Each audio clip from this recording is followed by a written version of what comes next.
Ladies and gentlemen, welcome to the Floyd Mayweather Media Conference Call. Your host for today is Kelly Swanson, President of Swanson Communications. Go ahead, Ms. Swanson. Thank you, operator. Thanks, everybody, for joining in from the World Tour to Fight Week. We are days away from a really, really big event, Floyd Mayweather versus Conor McGregor.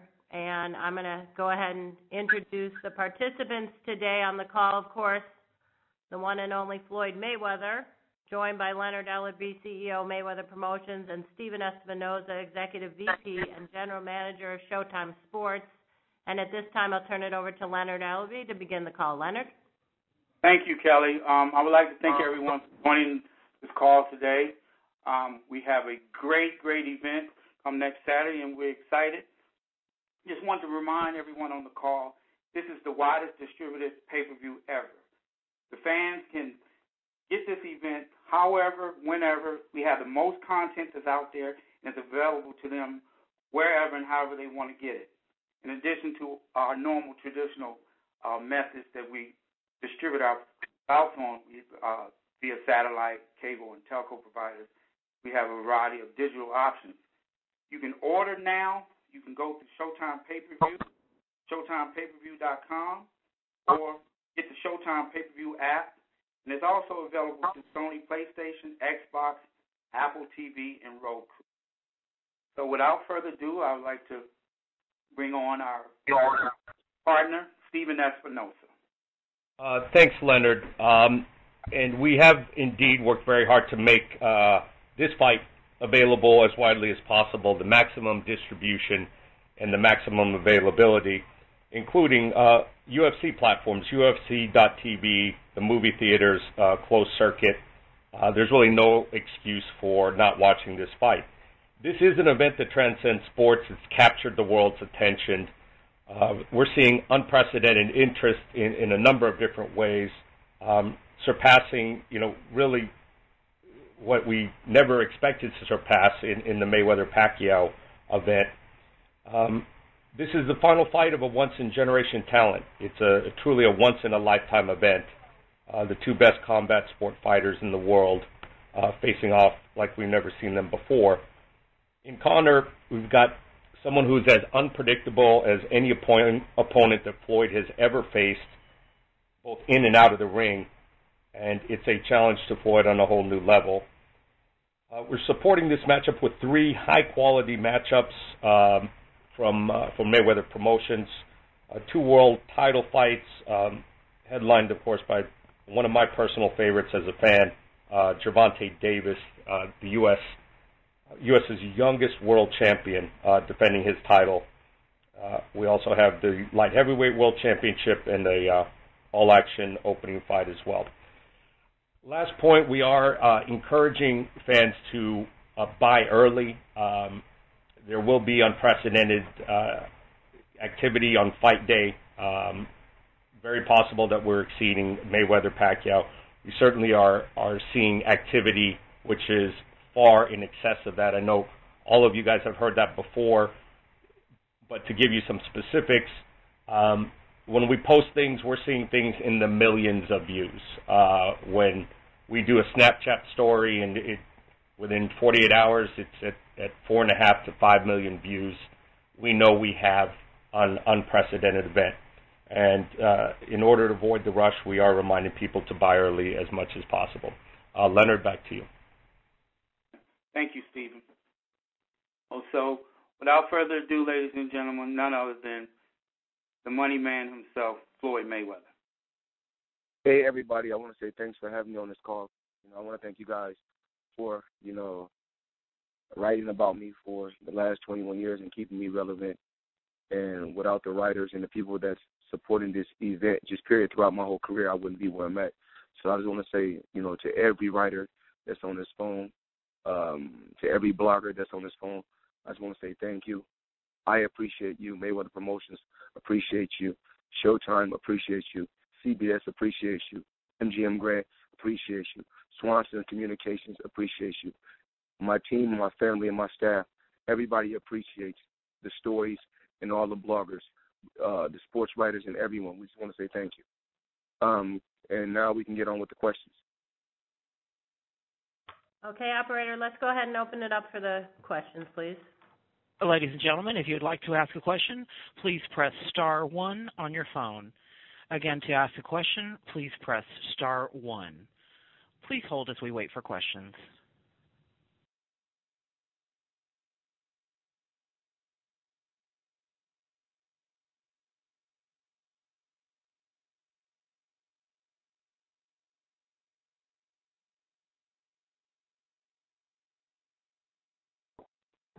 Okay, and our first question is going to come from Dan Wetzel.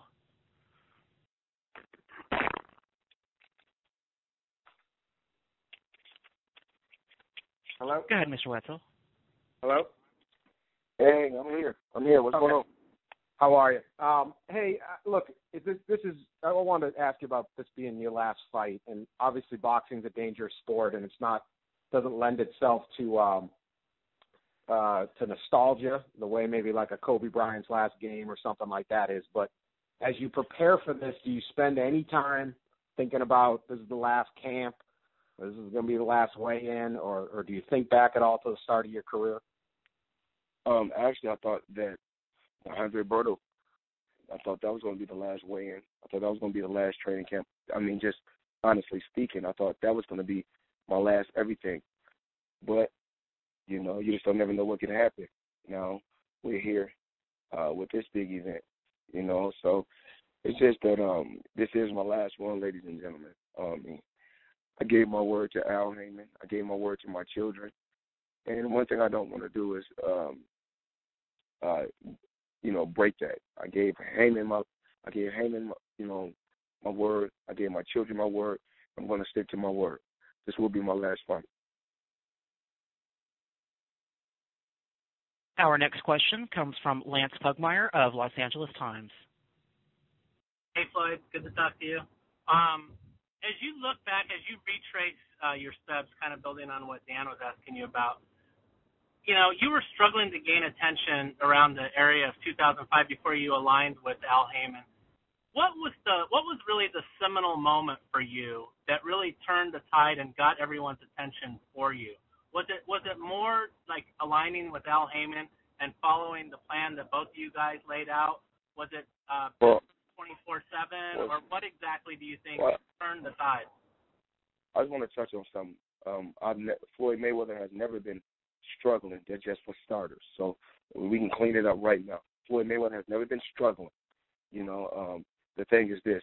Me and Al Haymon joined forces because when Al Haymon seen me, he seen not just a fighter, but a person with a sharp mind, very articulate and very smart, not just in the ring, but outside the ring. And he knew that we can be a powerful force together. Now, once again, you know, when I fought Diego Corrales, I done good numbers. When I fought Angel Man Freddy, I done good numbers. You know, in the list, before I even got to Haymon, I done good numbers. But me and Haymon came together and had a game plan. Whereas when I was dealing with people in the past, nobody never really had a game plan. I had a game plan.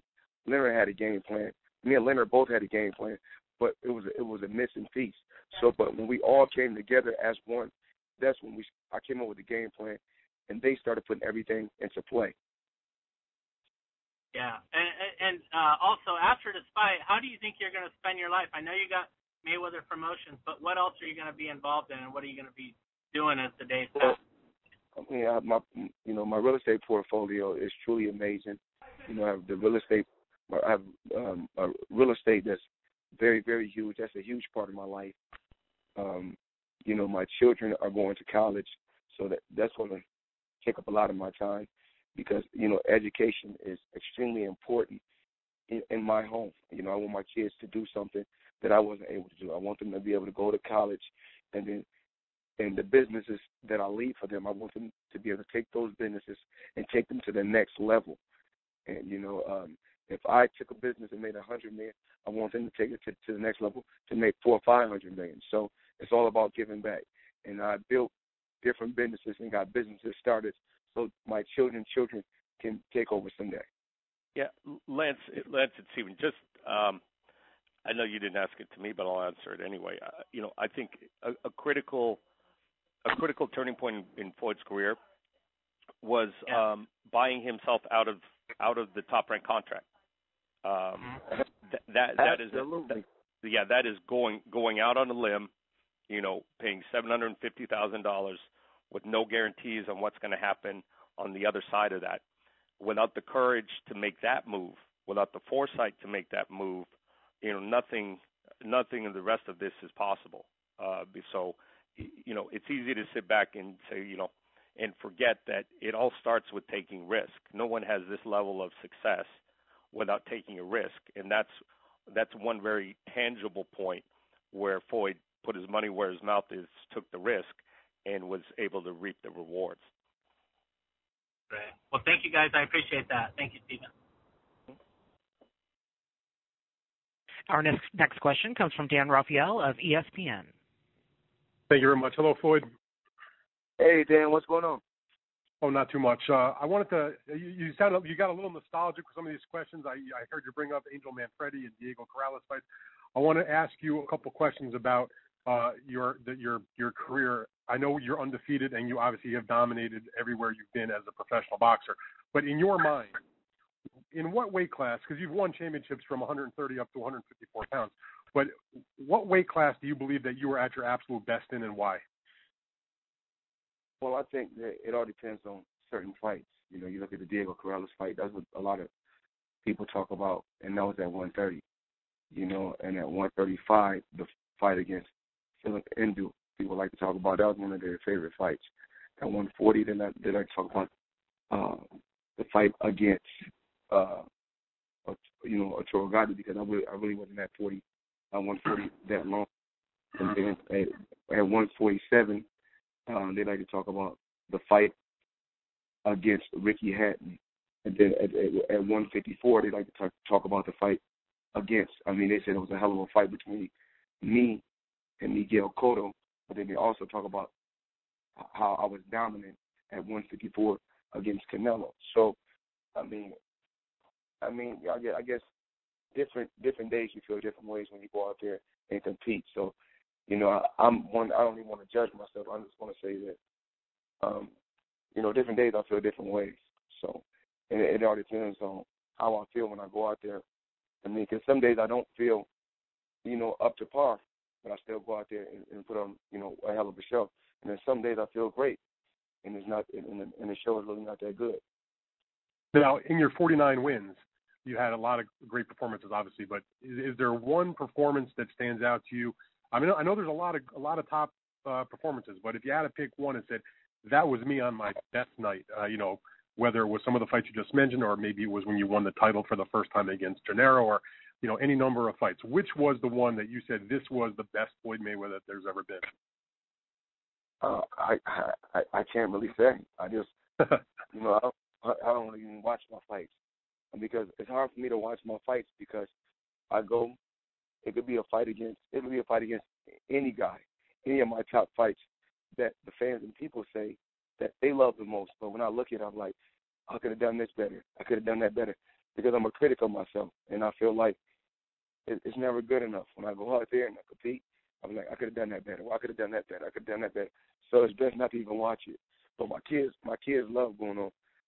My oldest son, and both my boys, and not my youngest daughter, but my three oldest, they love going on YouTube and watching it. So then, is there one where maybe, you obviously won the fight because you're unbeaten. So was there one fight in your mind where you were like, even though you got the victory, that you were maybe a little disappointed in your performance, and you said, you know what, that was not my best. I don't know, some people thought the first fight you had with Jose Luis Castillo was perhaps a little bit close. I know you've always said that your toughest fight was against Emmanuel Augustus. Which was the one that you felt like, I won the fight, but yeah, that wasn't my best? I won the fight probably against. It's been a few fights where I probably said, yeah, I won, but that wasn't my best. It's been a few fights. I said, I won, but I wasn't at my best. But I'll come back and look better the next time. Well, look a lot better the next time. All right, Floyd, thank you very much. I look forward to seeing you next week. Thank you. Our next question comes from Martin Rogers of USA Today. Hi, Floyd. When you fought Ricky Hatton in 2007, there was an incredibly strong British traveling presence. There may be the same here with McGregor because of the support that he enjoys. What do you expect the atmosphere and the level of crowd support to be like on the night, and how do you think that will be divided between yourself and him? Well, it really doesn't have anything to do with the crowd. It has something to do with the two competitors. It can be pro-McGregor. It could be pro-Mayweather, but it's all about excitement. The people it's all about giving everybody excitement. My fans as well as his fans. That's really what it's about. And even with the Ricky Hatton fight, I want to touch on the subject so everybody know that me and Ricky Hatton actually fought at 147, but we fought in 10-ounce gloves. So I just want to make sure everybody on the phone is aware of me and Ricky. When me and Ricky Hatton competed and fought against each other, we wore 10-ounce gloves, and we was 147 pounds. On Conor's call yesterday, somebody said that you had fought almost every fight in your career with 8-ounce gloves and not 10. Is that true? How often have you used the 8-ounce gloves, and how often the 10-ounce gloves? Well, when you're fighting this is how the weight classes go. From 147 all the way down in boxing weight classes, you fight in 8-ounce gloves. From 154 all the way to heavyweight, you fight in 10-ounce gloves. But at one particular time in boxing, there was a lot of head trauma and head injuries at I think around 140 pounds, 147 pounds. So they had brought 10-ounce gloves in for the fighters to wear at 147 and 140. And then I think at 135 all the way down, they was letting fighters wear 8-ounce gloves. But then they went back. I guess they wasn't getting the blood, sweat, and tears they expected to get, so they had to go back to the guys wearing 8-ounce gloves at 147 all the way down. Thank you.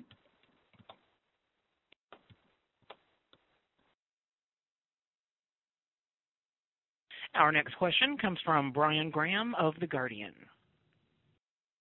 Hey, Floyd. Maybe the one bigger story in America right now than this fight has to do with the protests this weekend in Charlottesville and the president's reaction to it. You're seeing athletes who never speak on political issues like LeBron James, and just today Kevin Durant really take a stand like you don't normally see. You're one of the few athletes in the world who's on that level, probably even bigger than like a LeBron James globally. I was just wondering how closely you followed what happened this weekend with the protests, and if you had any thoughts on it and the president's reaction to it. Well, I've been honestly extremely, extremely busy, so I haven't really even been on social media or been watching TV.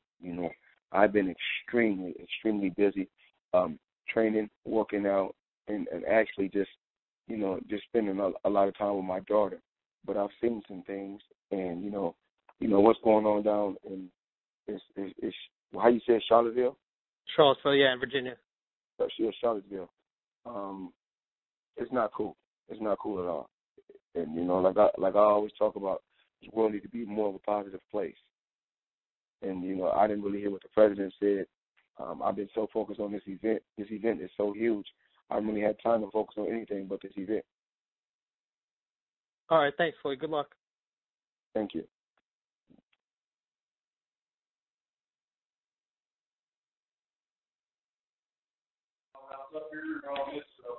Our next question comes from Gareth Davies of Daily Telegraph.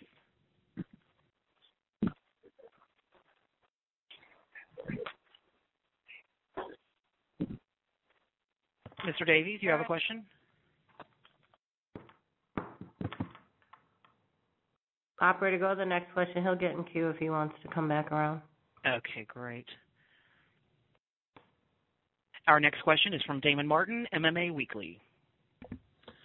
Hey, Floyd, thanks for taking the time today. I was curious, it's been, a very short video, but I was curious if you saw the footage that was released of Conor's sparring session with Paulie Malignaggi and what you thought of that, even though it was only about 20 seconds.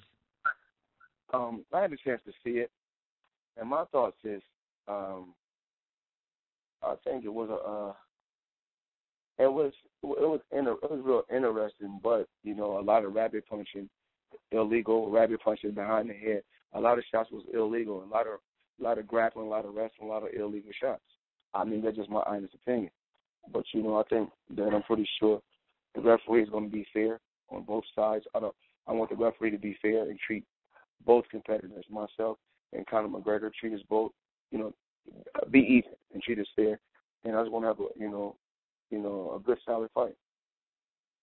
Did you believe that he got the knockdown on Paulie based on the video we saw?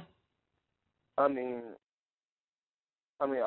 last time I checked, some may call it a knockdown, some may not call it a knockdown. At the end of the day, it only counts once you get under the lights. That's just the gym.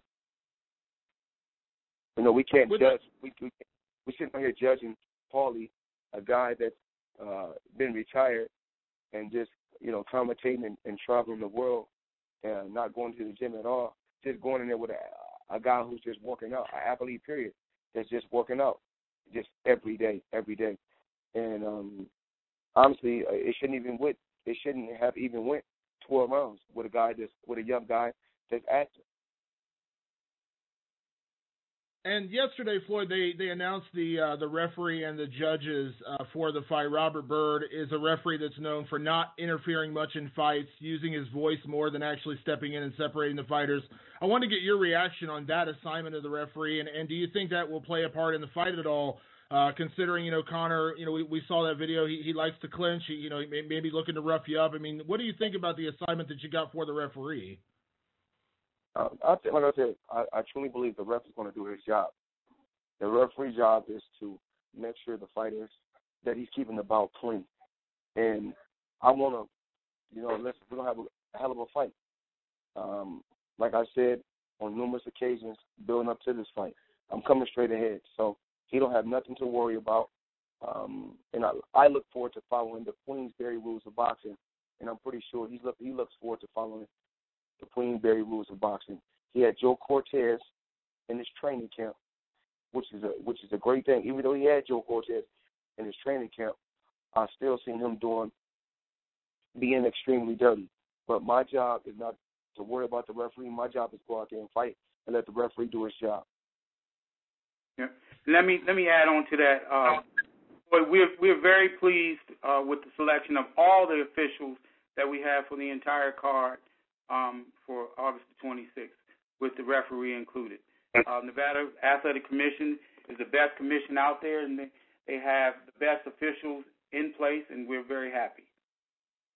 Awesome. And last question, Floyd. The other big thing that came out yesterday, which you've kind of addressed, is the 8-ounce gloves. Obviously, you fought in 8-ounce gloves, but do you think that favors you or Conor more, the fact that they dropped the glove size down to 8 ounces, or how do you think that really affects the outcome of this fight? I'm not really worried about the outcome. It's more worried about excitement.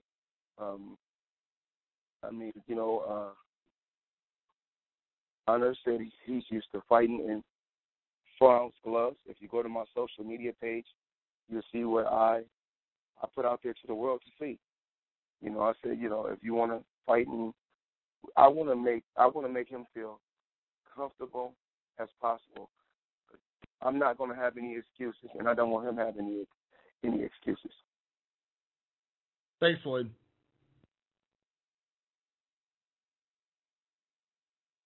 Our next question is coming from Morgan Campbell of Toronto Star. Hey, this question is for Floyd. Floyd, what really curious about, now that you're 40, last time you fought you were 38, how has the process of training and recovery changed as you aged? It's difficult. It's not really the same. But, I think with age comes wisdom. Knowing your body. When I was younger, and I talked about this media day, just knowing your body. You're young, is fight. Never let the body recoup or rejuvenate. Whereas I'm older, so resting is very, very, very, very important. So I work extremely hard still at the age of 40, but I'm letting the body rest a lot more. And that's why, you guys seen on All Access, you seen I was taking yoga. I have a whole team, that, when I'm resting, they help me keep my body intact and in order. Okay, so then looking at your interview with Stephen A. Smith from the other week, you said, Conor's a lot younger.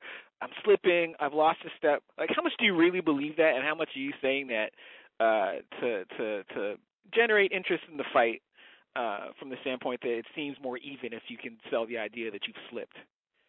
Well, I'm just being honest. I don't think that I'm the same Floyd Mayweather that I was 21 years ago. Of course not. And I don't think that I'm the same Floyd Mayweather that I was 10 years ago. I'm not even the same Floyd Mayweather that I was 5 or 2 years ago. But I still said that I still have a high IQ in that ring. And I said, experience-wise, it leans towards me, just period. Most time when I go out there and compete against any fighter, experience will always lean towards me because I have, I've been in the ring and been at such a high level for so long. Okay, thank you, Floyd. Thank you. Our next question is from John Elegant of New York Times. Hi, Floyd. Last year in that Fight Hype interview, you said when you were referring to McGregor, you were saying, quote, "They say he talk a lot of trash and people praise him for it, but when I did it, they say I'm cocky and arrogant, so biased. Like I said before, all I'm saying is this: I ain't racist at all, but I'm telling you, racism still exists." And I was curious, now that you've been through like this press tour and whatnot with McGregor, how do you feel fans, or maybe even others, maybe journalists or others in boxing, how do you feel that they treat you all differently, and do you believe race plays any role in that? I know the phone kind of messed up. Say it. Hello? Okay. I'm sorry. Did you hear the last part of the question? It just like at the end, I didn't hear the end part. You said Okay, about the writers, yeah. the writers in the media. Yeah, I was saying, now that you've been through like this press tour and everything with McGregor, how do you feel the fans, or maybe even others, maybe it be writers or other people in boxing, how do you feel that they treat you all differently, you and McGregor differently, and do you believe that race plays any role in that? I mean, I don't, I'm not gonna even really touch on that anymore. I spoke on that. I'm gonna leave it where I left it at. I spoke about that before. I'm gonna let Leonard Ellaby kind of touch on that subject. Because he's a student. Leonard, go ahead and touch on that subject. Yes, and as the things that he was saying, it was the back and forth banter, it's trash talk, and I'm sure that whatever was left on the press tour, that's where it was at. Yeah, and I guess Floyd's focus is fighting next week, and putting on a great performance for all the fans across the world. That's where we are at. Yeah, and I guess I was referring to the comments not necessarily on the press tour, but the ones that he gave to Fight Hype last year, and I think it resonated with a lot of black folks who I talked to, in the sense that you spoke to really a double standard that I think a lot of black people in America feel. So I was just kind of curious if you saw that playing and itself there out. are double standards out there, but that goes on with anything. There's a high awareness out there that the public. There's a lot of things that goes on. Again, his focus is next Saturday and going on there and putting on an electrifying performance in front of his fans. That's where we at. Thank you.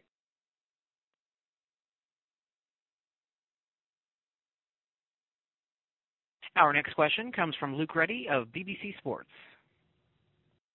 Hi, Floyd. How you doing? Hey, how you doing? Very good, thank you. A quick, we've been over to Dublin, to Ireland, to chat to some people who know Conor McGregor and have grown up with him, and a few of them have told us that you were one of his idols. He used to study videos of you, your pull counter and various punches. I wonder, when you've been stood with him, do you see anything of you in him when you've spoken and been a few feet away from each other? I don't think there's no fighter that's in combat sports, period, that's in combat sports right now that hasn't looked at a Floyd Mayweather video or studied a Floyd Mayweather fight. I mean, at least I don't think so, because I think this is the Mayweather era, and I was so dominant in my era.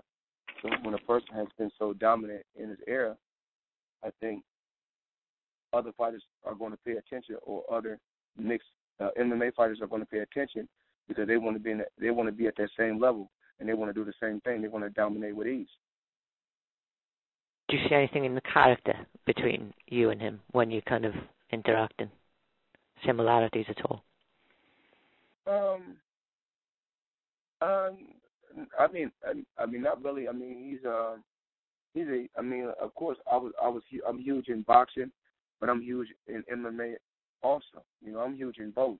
I'm saying my name is huge in MMA, but I made a crazy, I made a crazy name in the sport of boxing. But it's crazy that,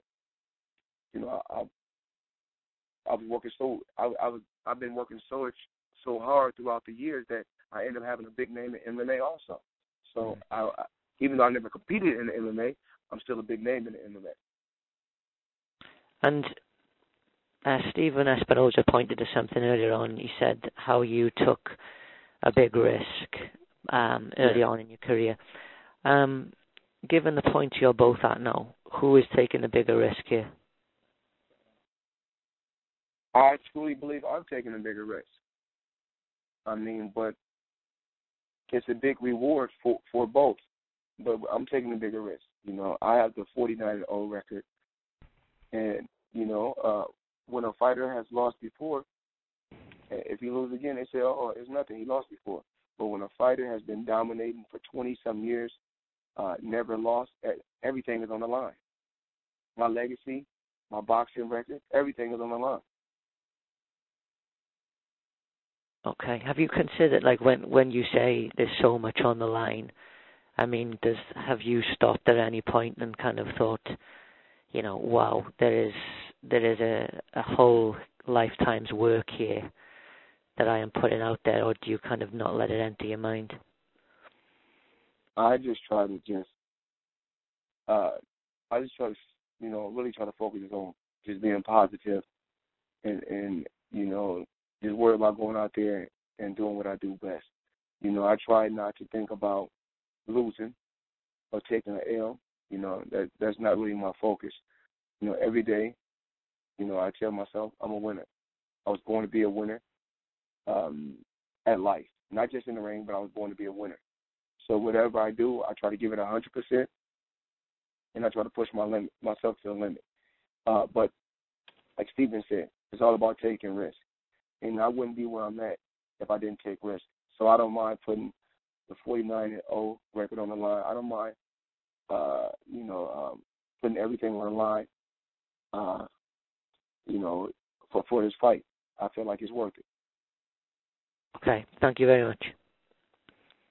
Okay, this is the last question, Floyd. One more and we're good to go. Operator, go ahead. And that question comes from Salvador Rodriguez of ESPN Deportes. Hello, Floyd. Good afternoon. Hey, how you doing?